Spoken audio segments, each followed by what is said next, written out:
We only have this last cross-examination to uncover the truth, Mr. Naruhodo. But in this cross-examination, it's absolutely essential that we establish how this knife came to be at the scene of the incident.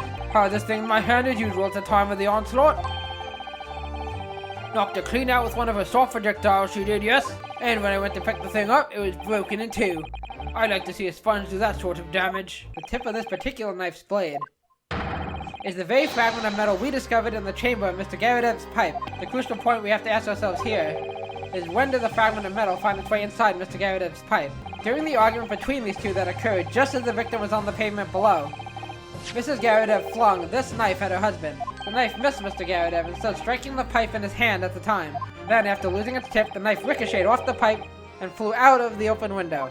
In short, this knife, which fell from the window of the Garadev's house, is the very same knife that struck the victim in the middle of the back on the street below.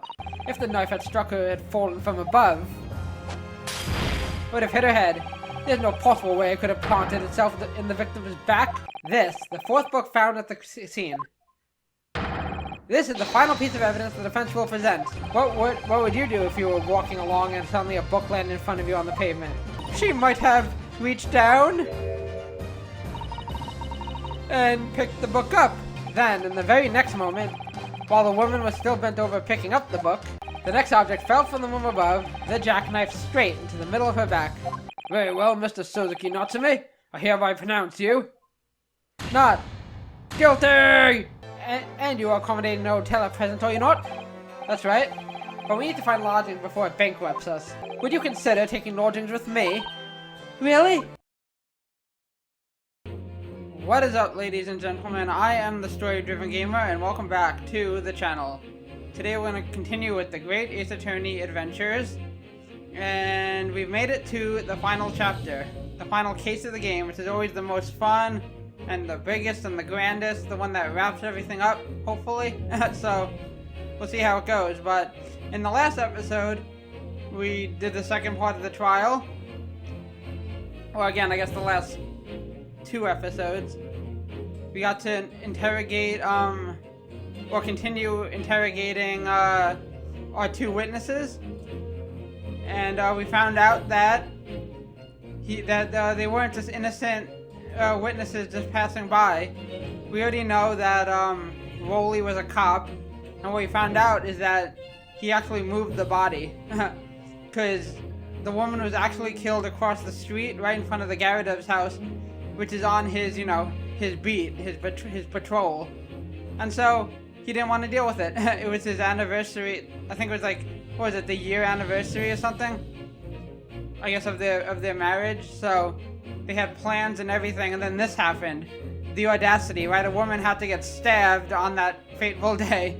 So he's like, he sent his wife off, and he moved the body across the street so that it's not in his patrol beat anymore, so it's not his problem. Which, I said in the last episode, kind of a douchey thing to do. It was still a sweet moment. It was still sad. Well, not sad, but like I said, that's sweet that he would do that for his wife, I guess, but a woman was stabbed. It would have been a million times worse if he knew that she was alive and did that, but obviously he thought she was dead, so he didn't think he could do anything to help, but still, they could have rescheduled or something. So that happened, and then we further interrogated the Garadevs, and we found out that I guess specifically Mrs. Garadev is the killer, unknowingly. So let's take a little journey. Let's walk us through what happened there. So, obviously we knew that Mr. and Mrs. Garadev were having their little spat upstairs. I don't have to go into the details of that. We know what happened if you've been watching the other episodes. So Mrs. Garadev is chucking things at Mr. Garadev.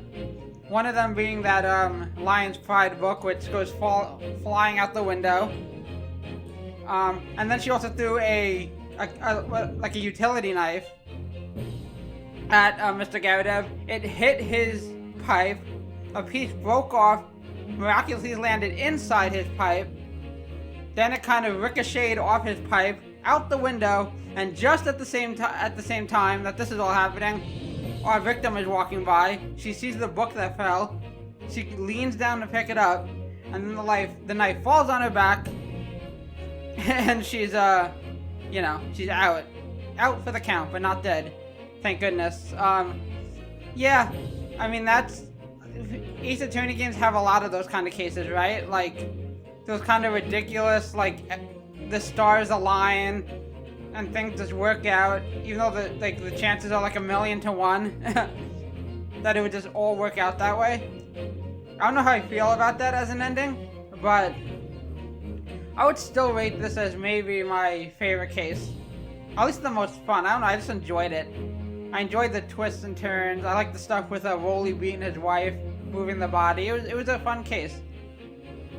But I've been thinking on it, and I feel like there's just some loose ends that were never addressed, like introducing the lodger. You know, the third lodger that was staying at the room. We got a brief introduction to him, then he disappeared, and we didn't see him at all again. That seemed weird. And I also find it a bit odd that we never got to talk to the victim. They even made a point to say that she's doing better and she should be waking up soon, or that she might have even woken up already. But nothing came of that. So I was kind of like, interesting, you know? I just felt like there's some loose ends that weren't tied up, which made it not as satisfying of an ending, I guess, to the case. But it also made me wonder if then maybe there's a chance that this case will come back, or at least key components of this case will come back to play in this last chapter. And I had a thought. Again, another one of my wild theories, and you're probably thinking, seriously? We haven't even started the 5th case yet. What kind of theory do you have? Here it is, though. There's actually another game. I won't say what it is because it might spoil that game, but there's another game that I realized as I was thinking about this theory. I was like, oh, another game actually did this, and maybe this is where it came from. Anyway, let's say this is all contingent on the idea that this case does come back into play. But I was wondering if maybe they think this is what happened, right? Because nobody actually witnessed this happen. Even the witnesses didn't actually see the knife fall down. So I'm wondering if maybe we've come to the conclusion that, you know, that the knife fell down and stabbed her in the back, but maybe not. Maybe the knife did miss her, and then something else happened that we're just not savvy to, that we're not or privy to. That could be interesting. I don't know. We'll have to wait and see. Anyway, I've rambled on long enough. Let us load the game and start the last chapter of the game. I'm excited. I cannot wait to see what this case has in store for us. So, Episode 5, The Adventure of the Unspeakable Story. Let's go. The Hound of the Baskervilles. The Adventure of the Unspeakable Story. I can't speak. A hound it was, not such a hound. Okay. It's coming! Sholmes' cry pierced through the thick wall of fog around us. Wisps of vapor flowed over the pistol as I cocked it, and I waited, breathlessly, in the stillness. The silence lasted for what seemed an eternity, until, at last, it appeared. A hound? A dog? From the shadows of the cloud, an enormous beast sprang out upon us. It's the Grim. A hound it was, but not such a hound as any mortal has ever seen. That is terrifying. Its eyes glowed with a smoldering glare. The whole of its ox-sized body was outlined in white-hot flames. Its rumbling pant and hideous howl, so terrified was I that I began to tremble with fear. Look well, Wilson, Sholmes declared, gazing upon the mystical beast. For this is the diabolical hound of the Baskervilles. You don't want to mess with that. Ooh, so we're gonna is a dog gonna be our defendant? I wouldn't put it past this game. Our first 2 months in London passed by in a flash. Okay, I wasn't sure if that was gonna auto-scroll or not. So yeah, that's, again, I've said this before, I love the little narrated setups for these cases. They're basically narrating, like, one of the stories, right? It's cool, I like it. And I'm very excited. So, going off of that, it would be funny if maybe a dog is accused of, like, attacking someone. And it would be funny if we had a dog defendant or a pet defendant. A non-human defendant. That would be interesting. Hey, we've had non-human witnesses. We've had pets and animals We even talked to a radio once, like, wouldn't put it past this game. In that disconcerting courtroom experience we were first thrown into on the day we arrived in the country, and in Sozuki-san's terrible ordeal that had followed closely behind, we had emerged victorious. However, there then came an abrupt end to our opportunities to appear in court. Ooh. So, I guess it's been a while? Which is hardly surprising, of course, since I was nothing more than an amateur, an unknown student of law from a faraway land. So life in our little office was very quiet. That is, until it was shattered one day by that fateful telegram. Ooh, what do we got? 15th of April, 9:13 a.m. Naruhodo's Legal Consultancy. Ooh, I like it. I like how we have our own law office. What does it look like now? Knock, knock, knock. Who's there? Naruhodo. Naruhodo who? Just open the door. I don't know where I was going with that. I didn't actually have a punchline in mind. That morning, I was woken by the unreserved knocking on the door by the telegram boy. But after he'd gone, this Suicidal staring out the window. Suicidal-san's behavior became very, very obviously strange. You mean like after reading the telegram? Suicidal-san? Yes? Jeez, don't scare me like that. Is it time to leave for court already? Let me see. What case is it today? I don't think I'm scheduled to defend anyone at the moment, am I? Oh, no, of course not. How silly of me. I'm such a silly little goober. But I think Iris said she would make us breakfast this morning. That's something. So, shall we go down to Mr. Sholmes' suite? Yes. By the way, I do have a bit of a canker so, you know, little painful to talk. So, sorry if I sound a little strange or weird. I don't know. Iris makes the most delicious breakfast food.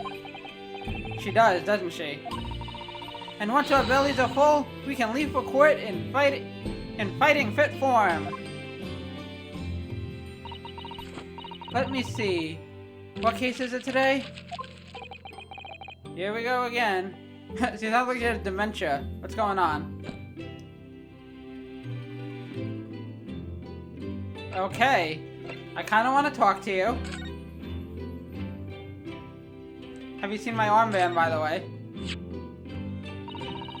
It means a great deal to me, you know, that you cherish his armband so, and wear it each time you appear in court. Well, it's very important to me. It's what shows that I'm a lawyer. And whenever I wear it, I feel as though it gives me strength. Through Kazuma. I absolutely can't be without it, especially when I'm at a critical point in a trial. But just the other day I noticed you wearing it when we went to visit that park. Sometimes I forget to take it off. My bad. Don't judge me, Suicidal. Okay, before talking to her, let's examine the place. I'm gonna examine this spade here. So, okay, so a couple things about the trophies. So this chapter's trophy is probably gonna be just as easy as the last chapter's. It was all it said was examine the fireplace. You know, in Sherlock's home when Suicidal's in the room with you or something. So that seems easy enough. And then there's some other trophies, like examine all the spades, or you know, do all like the spade-related dialogue. And then there's one for the step ladders. If you have played a Phoenix Wright game before, you know what the step ladder thing is all about. But apparently there's something with the spades as well. So let's see. That spade has been in here since we started renting the place. Oh, that's not a spade, Naruhodo-san. Oh my gosh, here we go. This is exactly like the stepladder one. It's not a spade, Naruhodo-san. It's a shovel. What's the difference? No, shovels are for digging. That's for scooping up loose material. It's a spade. No, spades are for digging. That's for scooping up loose material. It's a shovel! I don't want to dig a hole for myself, so let's leave it. Okay, that was riveting dialogue. It was, I love those little fluff dialogue. It's spring at last, and the weather is warmer now, thank goodness. But I love the smell of the fire and the steam rising from the kettle. Oh, would you like some tea, Naruhodo-san? Thank you, Suicidal-san, but I'm alright for now. With the green tea Suicidal-san makes for me from time to time and Iris's unique herbal infusions, this place is paradise for a true tea lover. Green tea is such a wonderful accompaniment to British tea cakes, don't you think? Okay, that sounds yummy. This place is a bit of a mess. We've only been here in London for about 2 months, but my desk is starting to look a little messy already. You could tidy up once in a while. Do I have to do everything around here? Suicidal-san, I always say, making a mess is a small sacrifice to pay for being able to further your studies. What a load of BS, Ryunosuke, and time spent tidying up is time you can't devote to the same cause. I think you're just making up excuses now, and time spent on ridiculous arguments is time that could be better spent on simple housework. Yeah, I guess. She wins. But I'm supposed to be the lawyer here. Yeah, she's more skilled than us. Ah, the Daruma doll I brought home with me. Still with only one eye colored in. I said I'd color the other eye once I won my first court case here in Britain, but... Well, you have won, haven't you? Twice, in fact. Because I feel as though I'm still lacking as a lawyer. I tell you what, why don't you color the eye in once you think I'm a proper, fully fledged lawyer? If you insist, I'm gonna give it a bean eye like Monokuma. Okay, oh, there's a door. You know, I've never seen inside your room there, Suicidal-san. I've never even peeped inside. I should think so too. You pervert. A young maiden's private chamber is the place of bittersweet secrets, you know. Like what? Whatever you say, young maiden.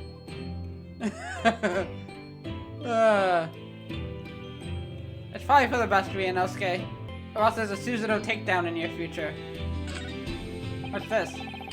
So this is the tea set that Suicidal-san brought with her from Japan. Let's hope she hasn't noticed me slipping sugar and milk into my cup when she makes it. It's just so bitter. What was that? Tea is a drink to be enjoyed, Naruhodo-san. You really don't have to force yourself to drink it, you know. I don't like to see you screw up your face so.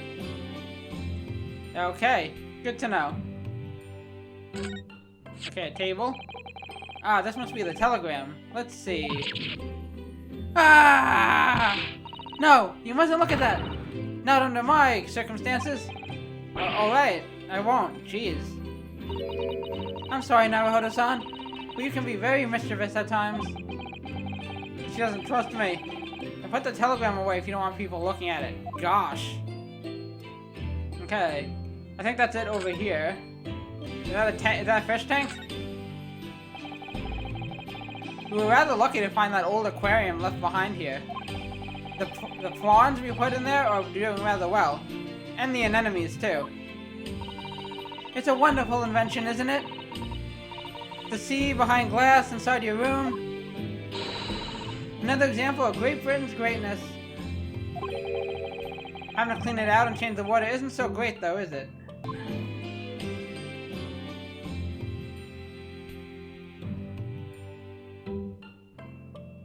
Okay, I think that might be it.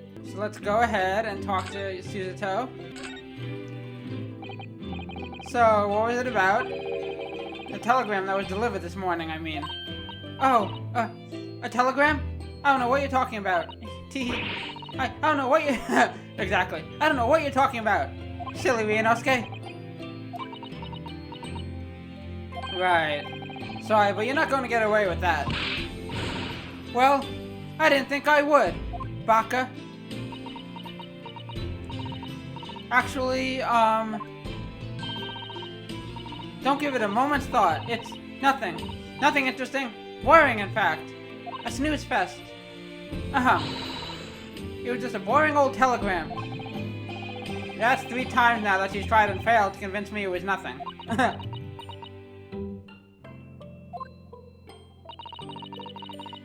I promise that I'll tell you about it at some point. Eventually. Alright, I understand.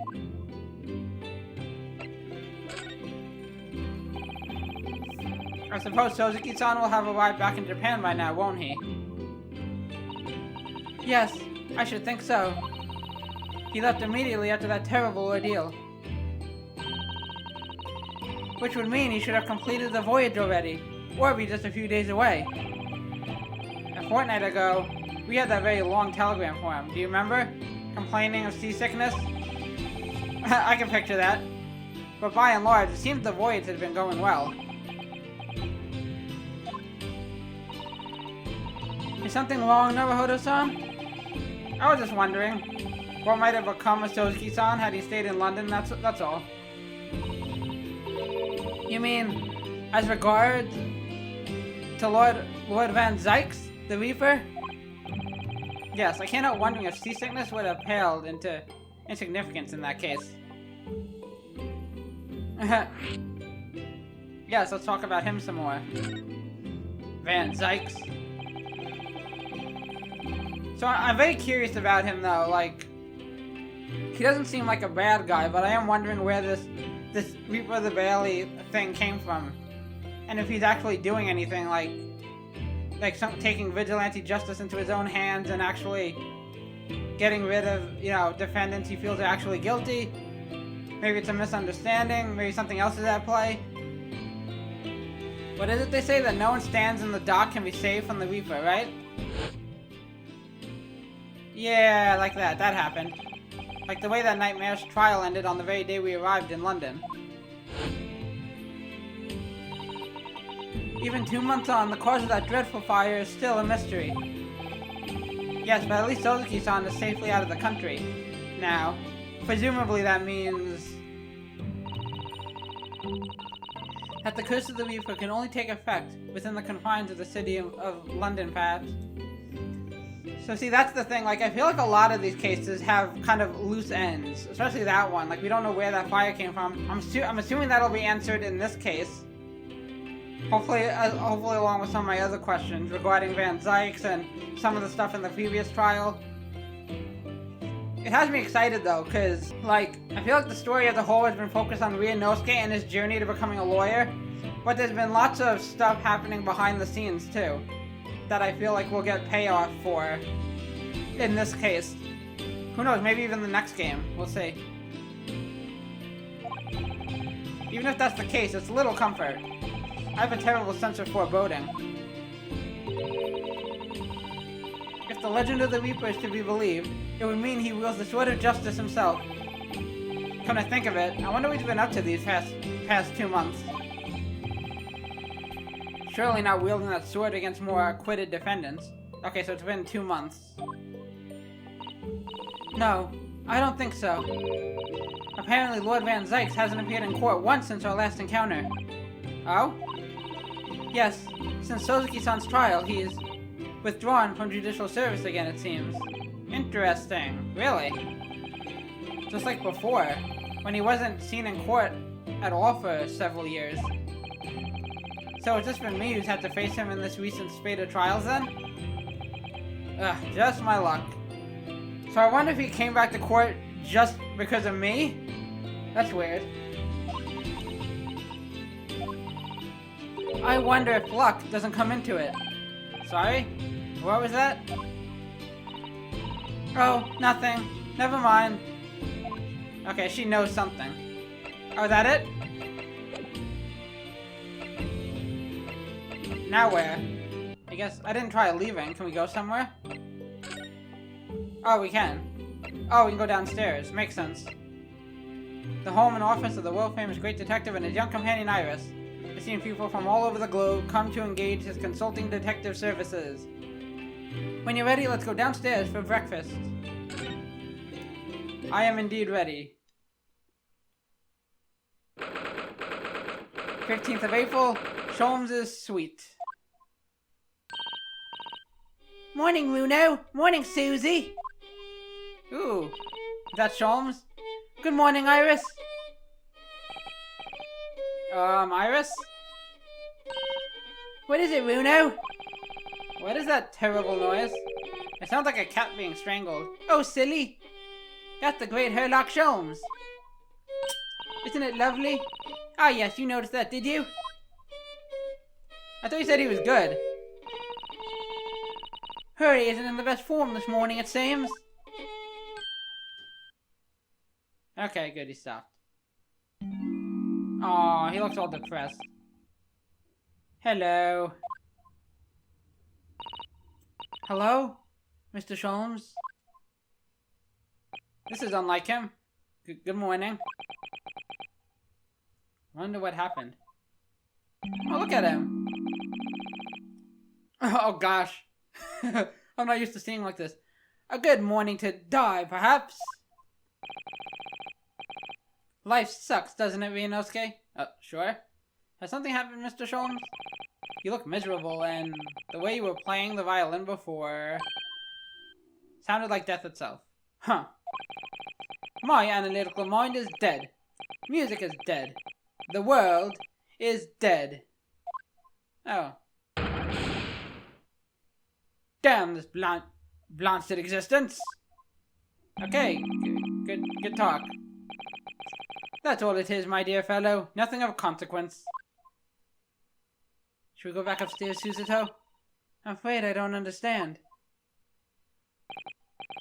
Well, Iris, isn't it time we ate? Some dry toast and insipid coffee for me. If it's not too much trouble. Aw, poor guy. Oh, we got a cat. Hey, kitty! Oh, is that... I don't remember what it looked like, but that's not Natsume's cat, is it? Oh, look, it's Wagahai? I remember Natsume had a cat, but I don't remember if it looked like this. He might have taken it with him, that would make sense. Good morning, boy. Meow. That must be some sort of tiny door for cats to use. But how did it get there? Well then, everyone, time for breakfast. For brekkie. Oh, wonderful. Let me help you, Iris. It would indeed be a fine day to die. Just kill me now. Don't hold back, Ryunosuke. I knew something looked different. Something's missing from Mr. Sholmes' desk.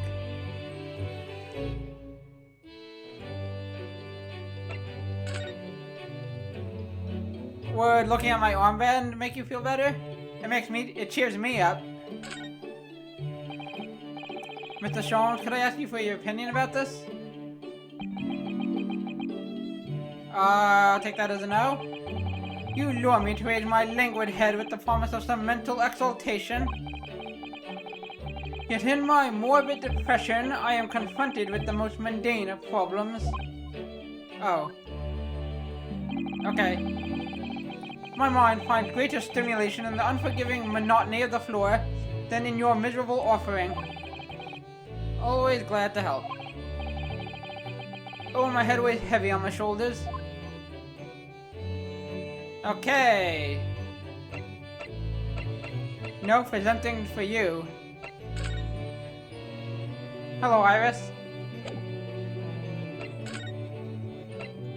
Oh gosh, wanting to die, the missing machine. Okay, let's examine the fireplace. The fire is burning comfortingly in the grate again today. It's a very different feeling to a Japanese hibachi somehow. Oh, look at that photographic print of a lady displayed on the mantelpiece. Could it be? What? Yes, it must be. It's the woman. Oh, how exciting. Yes? There we go, that was easy. Is that supposed to mean something? I have no idea what just happened.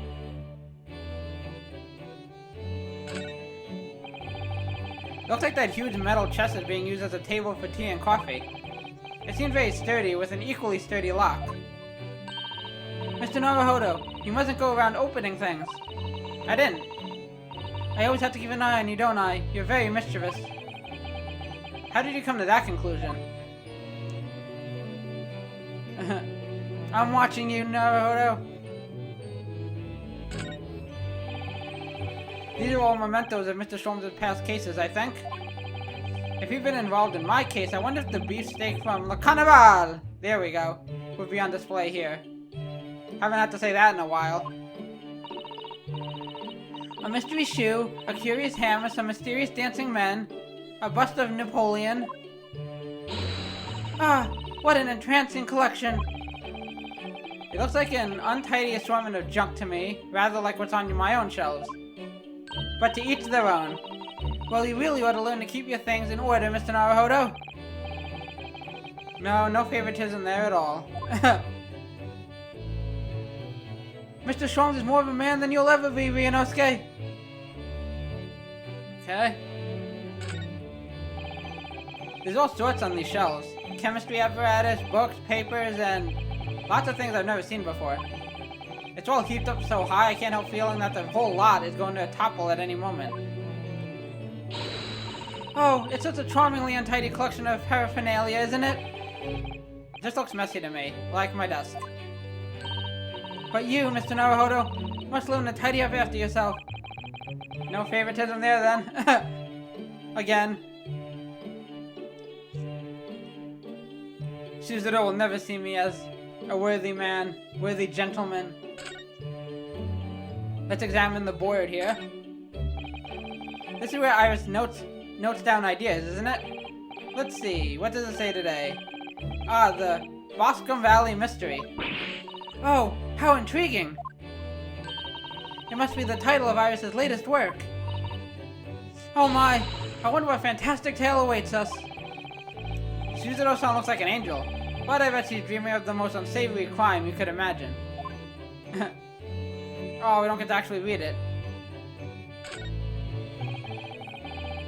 That's a charming little white shelf, and full of charming little bottles, too.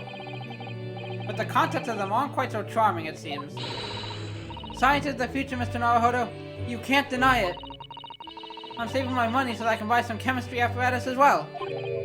Lore, chemistry, takedown throws. What diverse skills you boast, Miss Suzuto. I am a Renaissance woman. As useful as they are, I'm not sure that my throwing skills are worthy of inclusion in that list. I don't know about that. Come to think of it, I haven't seen Iris doing much writing recently. But there's paper already set up in the typewriter, look. As if she's about to start. That reminds me, when I mentioned that Iris was in the process of writing a full-fledged novel, Mr. Natsume was most impressed. Ah yes, Mr. Natsume. That's right, he wants to be a writer too. That's what I'll be doing too once I'm back in Japan, he said through tightly clenched fists and teeth.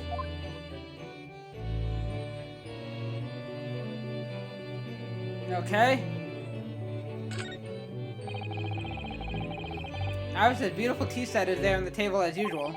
A cup of one of her special herbal blends always helps me to relax when I'm feeling the strain. The English pastime of tea has many many similarities with our own tea ceremony customs, don't you think? It's the idea of hospitality behind it. That's the essence of tea. Uncle Ira would be so proud. That might be it on this side.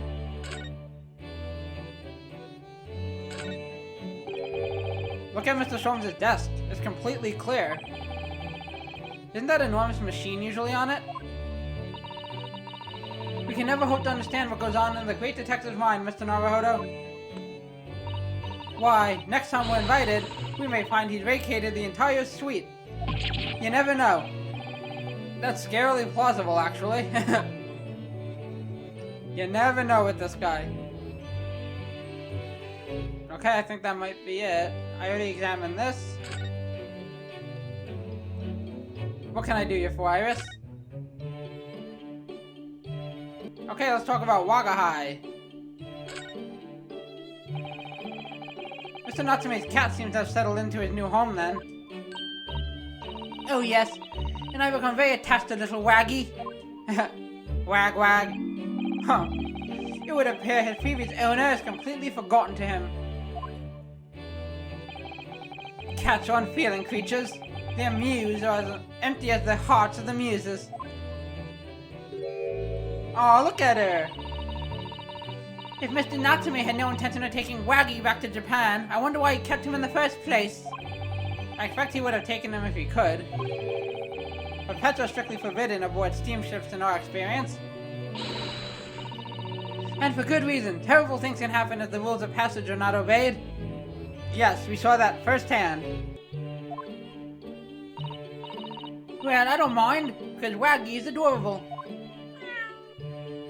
Aww, who's the little kitty? Yes, he really is. Oh yes, what about the door? I don't remember seeing that tiny thing on the main door before.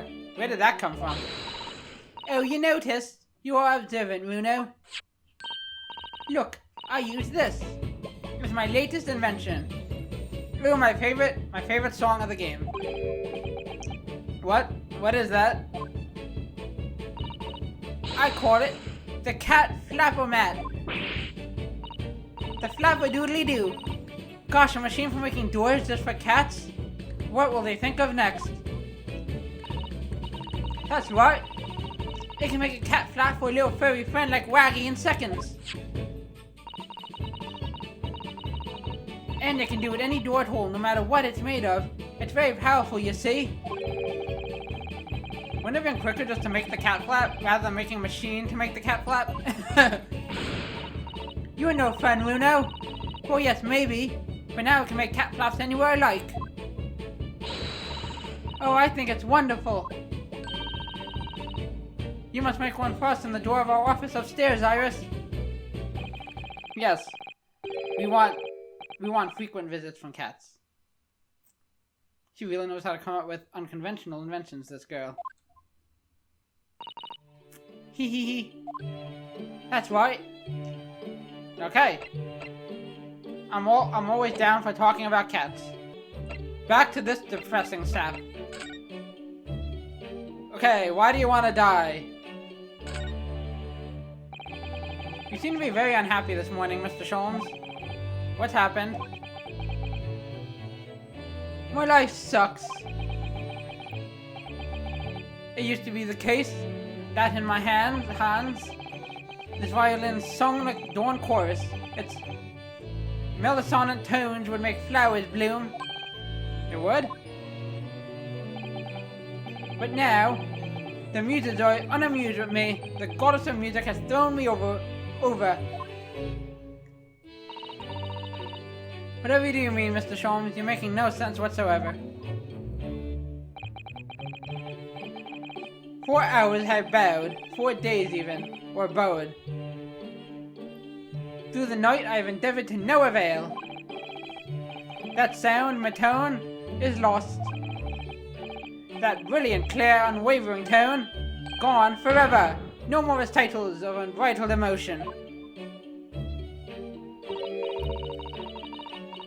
Well, you haven't been practicing much lately, have you, Hurley? Don't worry, I'm sure we'll come back to you in time. Heed my words, Mr. Naruhodo. The goddess of the arts are fickle. One day they bestow genius on a man, the next, they unmercifully withdraw it. Oh dear. Why is this happening to me? If they take the turn I have for the violin from me, what is left for pity's sake? What is left, I tell you? Or ask you. Okay, first you need to calm down. Deduction perhaps? Isn't that what you're known for? That's just my side hustle. Okay, what about that missing machine? Mr. Sholmes, I don't like to pry, but your desk looks rather empty today. Well done, Miss Suicidal. Your observational skills do you credit. Oh no, Mr. Sholmes, they pale into significance when compared to yours. You'd struggle not to notice, wouldn't you? You mean Hurley's great analytoscope? That's Winterbanks now. Sorry? It's at a windy bank? No, Winterbanks. The pawnbrokery. Pawn... What? You sold it? You mean you pawned that enormous machine of yours? It has some considerable value, you see. Quite undeservingly. But, isn't it a very important machine for your work? I do wish you had consulted us if your situation had become so desperate. I should have gladly passed... Oh, sorry. I should have gladly passed what little income I have to you. Dear madam, things are far more desperate. But the pawnbroker has your wonderful machine. How can it be anything but desperate? Making use of a pawnbrokery is quite ordinary here in London, I assure you. It is. It doesn't sound ordinary at all. It would seem that neither of you fully understand how pawnbroking works. Oh. What's to understand exactly? Okay, do tell us. What did you mean when you said we didn't fully understand how pawnbroking works? To the people of London, pawnbrokeries are akin to banks. Banks? How so? On Mondays, merchants relinquish their finest jackets and trappings to the pawnbroker of choice. With the money they receive in return, they are able to trade happily through the week. And then on Saturdays, they go to recover their things using the money they've earned. I had no idea. This has been a fascinating lesson for us. Everyone does it, you see, especially people in inner London. And so they have money to spare, they would purchase another fine jacket. Not to wear, obviously, but to pawn. Should the need arise. Oh, how ingenious. It's a scam. So whenever we have something that's getting in the way, we leave it at Winterbanks, you see? Maybe he didn't really need it? A pawnbrokery can be thought of as an extremely secure vault. Who would have thought that even pawnbrokers are different here in Great Britain? Go figure. Of course you have to watch Hurley with it. Sometimes he pawns things he really shouldn't. Don't you, Hurley?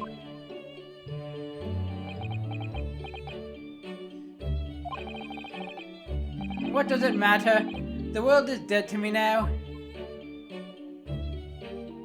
Turn that frown upside down. Oh! Oh no, the cat. Oh, what was that? Wagahai? Ah! No! Save the cat. Protect at all costs. What was that? I don't really care. Oh no! Wagahai's tangled up in your violin! I think he thinks it's a toy. Ha, silly Wagahai. No. What's he doing to it? Oh dear. Mr. Sholmes' precious violin. Why should I care? Life is meaningless after all. What? I shouldn't be surprised if the cat is a more accomplished musician than I now.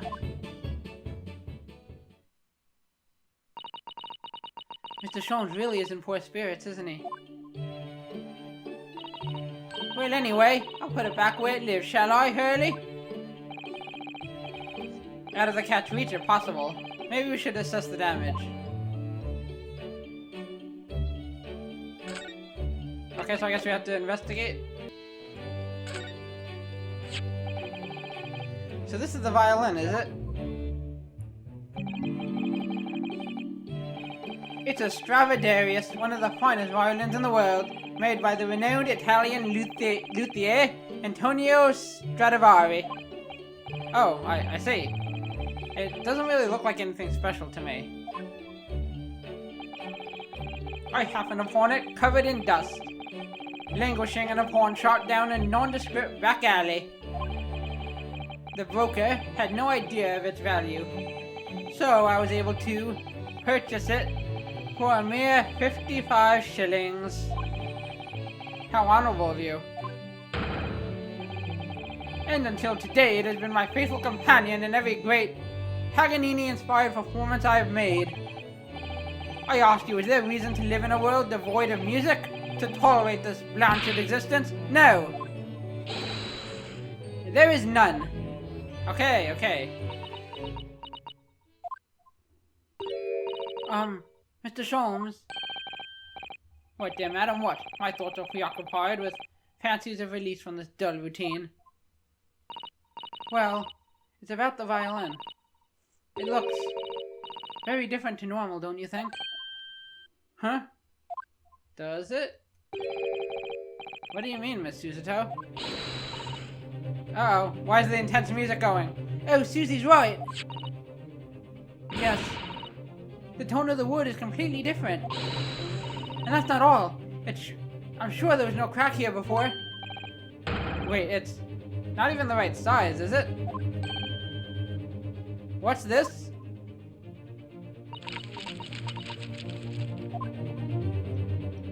It's a viola? I'm terribly sorry to have to tell you this, Mr. Sholmes, but that instrument isn't a violin at all. Then what? A viola?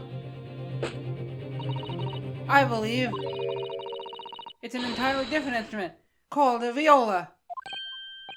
What? Case closed. We solved it. That's the 5th case right there. Oh, Mr. Sholmes, you're right. You are quite right. This isn't my faithful Stradivarius. So what, pray, is this piece of stringed flotsam? Not your faithful performing partner, then? I see what must have happened. You do, Iris?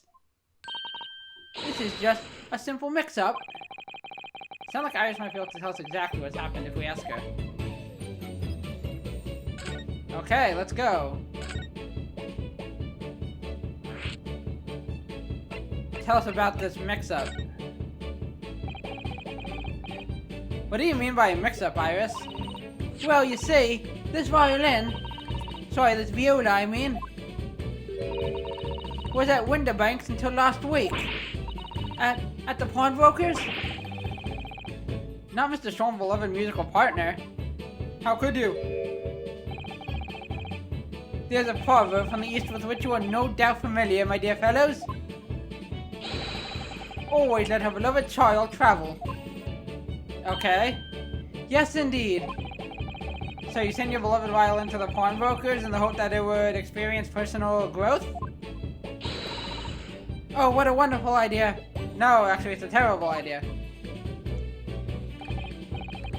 Last week, I pawned my great antilitoscope in order to release my precious instrument.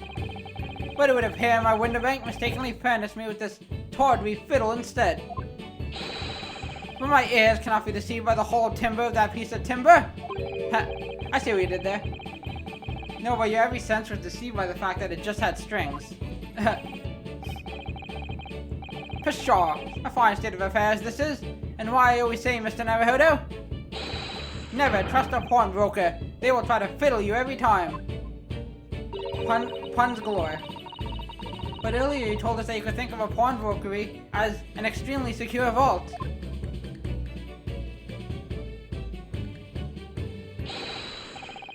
Come, Mr. Naruhodo. Dilly-dallying will get you nowhere.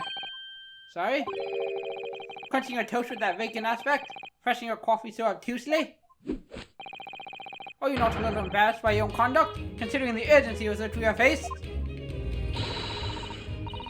We must visit Mr. Winterbank's brokery at once. That's right, isn't it, Mr. Sholmes? Precisely, Miss Suicidal. Without a moment's delay. But I haven't finished my bacon and eggs. My dear fellow, surely you do not still intend to crunch your bacon with an increasingly vacant aspect? To press your egg over more obtusely? Alright, say no more. Let's go then. Don't worry, Bruno. I'd be happy to heat it up for you again later. Oh, thank you, Iris. As it happens, I am rather curious to see what a British pawnbroker looks like. Yay! Okay, I'm done talking to you. Got nothing new to present. Let me just try now that he's in a better mood. I must stop you there, Mr. Naruhodo. Unofficial I may be, but I'm nevertheless a professional. I couldn't examine such a humdrum item for anything less than £5. I think you said this before. Oh no, I didn't really want you to examine it. I just want to ask if... My dear fellow, as a professional consulting detective, I couldn't possibly venture an opinion. For anything less than £5. Are you perhaps hoping to purchase a new telescope in the near future, Mr. Sholmes? Indeed I am. As you know, it has long been an ambition of mine to discover a new star and name it for myself. Because your earthly stardom isn't enough? Right you are, my dear fellow.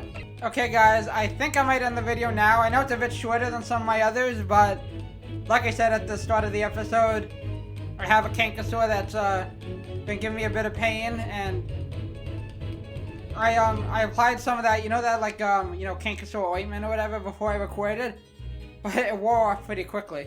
So like not even halfway through my recording I started feeling it again. And then yeah, it's a bit troublesome trying to voice, and it's, you know, it hurts. It's starting to hurt a bit now, so we're gonna stop there. Hopefully by my next recording it'll heal up. But I think this is a decent place to stop anyway. So yeah, not much happened. We literally just we got to explore the office a little bit. We still don't know what that telegram is all about. I don't know if it's from Natsume maybe, or maybe it's family related, I don't know.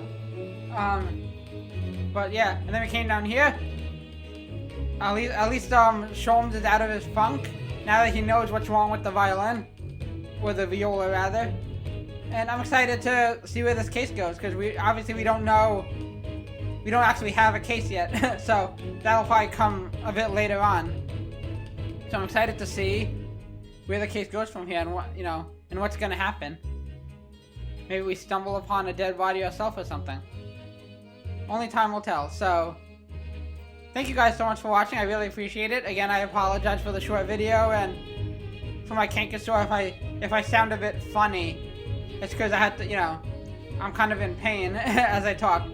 But hopefully, like I said, hopefully it'll be better soon. So if you liked the video regardless, go ahead and like it and subscribe to the channel.